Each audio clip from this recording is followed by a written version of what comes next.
Welcome back. Cultural tourism is concerned with the country's culture, specifically the architecture, art, lifestyle, history, religion, and other elements that help its citizens shape their way of life. But in Odukpani local government area of Cross River State and neighboring communities, their rich history of having missionary Mary Slessor and the first church in Nigeria has been ignored by those who should take advantage of the economic potentials in cultural tourism. Our community report tonight looks at this untapped opportunity. Etisala, now you're talking.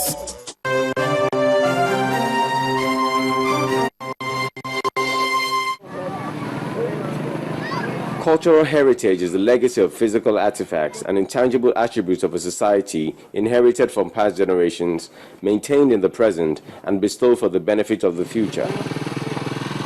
Unfortunately for a community in southeastern Nigeria, Odukpani local government area of Cross River State, cultural heritage has been condemned to become a regrettable history. Famously noted for the first church in Nigeria and home to missionary Mary Slessor, this community has not benefited from the opportunities it can derive from tourism. Oh my goodness. But this does not stop this family in search of cultural knowledge. I just decided to come to Calabar and environ with my family to rest and also to know more about Nigeria. So that's why we decided to go around Calabar, and there's a tour. So the tour brought us all the way to Creek Town, and then we wanted to see Mary Slessor's house and see more about her. I came with my children, so also to show them Nigeria and some of the things, historical things they must have been reading about or hearing about, for them to come and see them in real life. This is Mary Slessor International Nursery and Primary School, built in the 18th century. It's a wonder how these children get to assimilate anything in this environment. Also affected by this absent drive to boost tourism is neighboring Creektown, whose water transportation system is underutilized. We have a museum there, Calabar. All those old things are there. We do go there and then witness it all around. So as well here, in the old city, where the missionary land there, and then have the things. These things we are welcome. We are happy they are here. What we need government to do is please to keep them in order. The cemeteries filled with departed dignitaries who, if they had a second chance at life, may have a few words to say about the surroundings. But the community speaks out for them. If development come here, it's for good for us now. Development does not come yet, but I don't know. In future, I don't know. As always, the government of the day promises to change the situation. We are working with the local church here to renovate, restore, and establish the missionary cemetery in Creektown to attract people to this park. This is part of government effort. History provides perspectives on the problems of the present, and those who cannot remember the past enough to unearth it now will only leave behind a bleak future.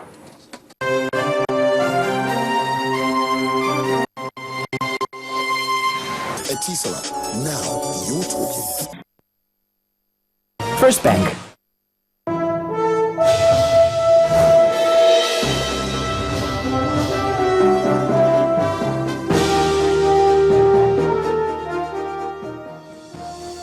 Hello, good evening. Happy Independence celebration. Welcome to Business News. I am Adeshewa Josh. The financial services sector has shown significant transformation since independence, especially with regard to leveraging technology to enhance service delivery. And this is according to the Lagos Chamber of Commerce and Industry in its assessment report of the nation's economy. The Director General of the Chamber, Muda Yusuf, says the sophistication of the industry can be compared with what's obtainable internationally. However, he noted that there are still concerns in the economy that needs to be addressed, and this include challenges of access to credit, inadequate power supply, insecurity, and inadequate infrastructure for real sector growth. The Chamber identified that the way forward is to address the fundamental constraints to manufacturing competitiveness in the economy so as to create more jobs for the unemployed. And as Nigeria commemorates its 54th independence anniversary, the Nigerian capital market is equally 54 years old in operation. While flashing back at some of the past events of the market, operators recount the gains of the buzz and express optimism in the creation of lasting wealth for Nigerians. Our correspondent Temple Ashaju reports. The Nigerian Stock Exchange was established in 1960. Its operations, however, started in 1961. The pattern of trading then was the call-over method. Today, transactions at the market are based on cutting-edge technology. If every aspect of our national life had grown like the capital market, we should be in the first world. I saw the market in the days of call-over. I saw the transition that went on from that period till now. Nigerian stock market ranks only number 2, just next to South Africa in Africa. And South Africa is beating us because of depth. In technology, they are not ahead of us. Like other global markets, the Nigerian Stock Exchange often experienced the downturn. Its all-share index once dropped from an all-time high of 66,371.20 to a low of less than 22,000 points in 2008. Since the crash, a new management team has made efforts to reform the market. The capital market at 54 has come a long way. We have electronic trading today. We have open access. We have multiple countries participating in our market, and we've grown the local investor base substantially. The institutional investor base continues to grow, especially as the PFAs continue to increase their assets under management. We've come from number 4 in Africa to number 2, and I think the current team will now try their best to see that we at least inch up towards South Africa, Johannesburg Stock Exchange, or maybe in the next 4 or 5 years, you never know, we might even be about the same level with the Johannesburg Stock Exchange. I see incremental growth, and I don't think it's something we're just going to get there overnight, but the incremental growth are encouraging signs, and we just have to do our own part as well to build up on that. In 54 years, the stock market has grown from a startup of 19 listed securities to over 200 quoted companies. With 3 main instruments, the NSE now has 12 major sectors and 8 indexes. Temple Ashaju, Channels Television News. Keystone Bank has now made banking transactions easier for physically challenged people. It has launched Nigeria's first ever wheelchair-friendly automated teller machine gallery. At the commissioning in Lagos, the director of the bank, Mrs. Maria Olateju Phillips, says this initiative became necessary to reach more segments of the population.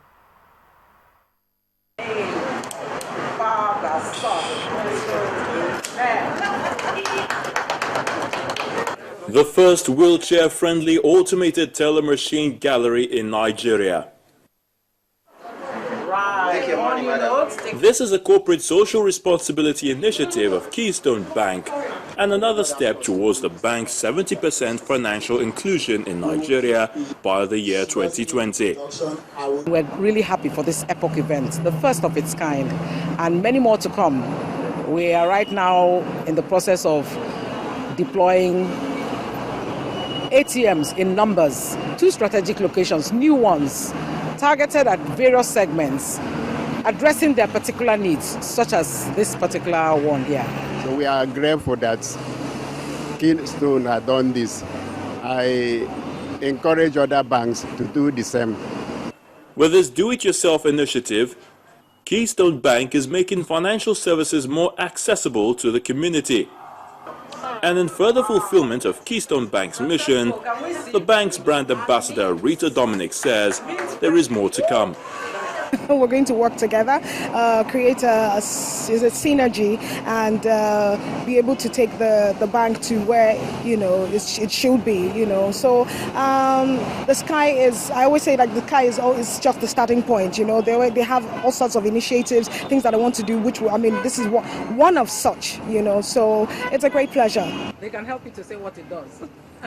With this landmark achievement from Keystone Bank, there is every hope that more customer needs will be met through socially sustainable banking. And that's Business News Tonight. The news at 10 continues in a moment.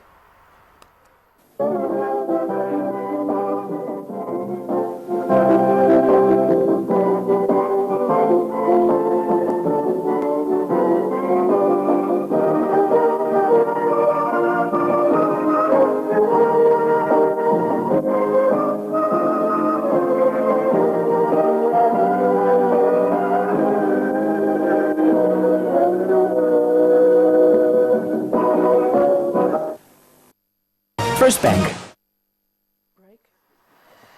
When the news at 10 returns, student demonstrators in Hong Kong vow to step up pro-democracy protests. Do stay with us.